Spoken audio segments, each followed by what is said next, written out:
Hey everybody, it's Jackson with Gallatin River Guides here. Out on the Gallatin today, it's a little bit cloudy, about 45 degrees out. Water temp is in the low 40s. River's flowing at about 300 CFS. Just to the left of me, we've got a lot of fish that are eating some emerging betas and midges right now. On this slack water, on this big flat right here, there's a whole bunch that are moving in and chasing emergers. There's one that just popped out right there that are keyed in on these dry flies. What we're gonna do is get out there with a nymph rig and see if we can't get some of these that are eating the emergers.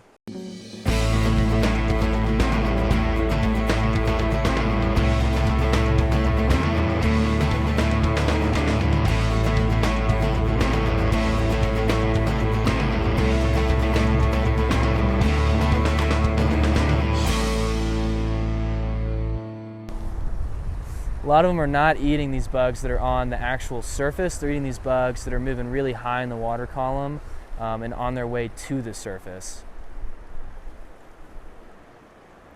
So right now I can see a BWO floating down right next to my bobber right now. So I'm glad I've got that Juju Betis on there. Really milking this drift, letting it get far down on this flat below me, because there are a lot of fish that are eating these emergers. So right there, I let that rig start swinging up on the flat a little bit right at the end of my drift, and this trout came up and absolutely crushed one of these flies on here. Looks like he ate that Betis. We'll get him in the net and check it out. Awesome. Got ourselves a beautiful cut bow right here, and he went for that Betis. Right on the swing. Awesome. We'll get back in there, see if we can get some more action. We know what they're eating.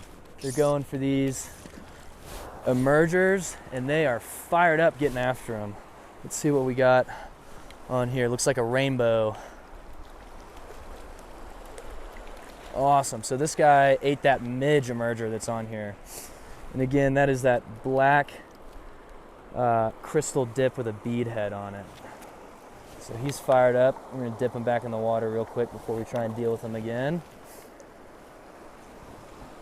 They are hungry fish today.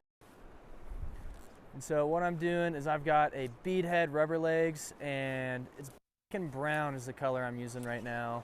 And then I've got a Keller's hot worm as well. And I'm just tossing it high up into this riffle, trying to get it to land on that gravel bar, give it a chance to start to sink down a little bit, and trying to get it to hang out in this eddy. I've got a real small soft spot that's getting created by one of these rocks in between me and you right now.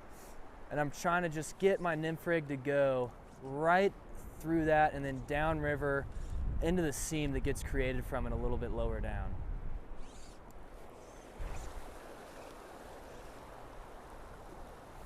So I'm working my cast progressively a little bit further out from me every time.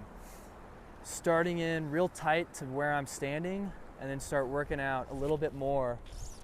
There we go, nice. So this one ate the worm and he is excited, really putting a bend in this rod right now.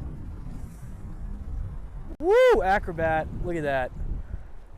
That is fantastic. Oh, he is so angry right now. All right, let's see if we can get him back in here. Nope, he wants to run. Good, he's fired up. This is springtime fishing at its finest. Got some happy trout that are eating big old snacks that we're throwing. Looks like we've got ourselves a nice rainbow right here. He's finally ready to come in. Awesome, in the net. So he choked down this worm. See if we can get him unhooked real quick. Look at that, folks, right there.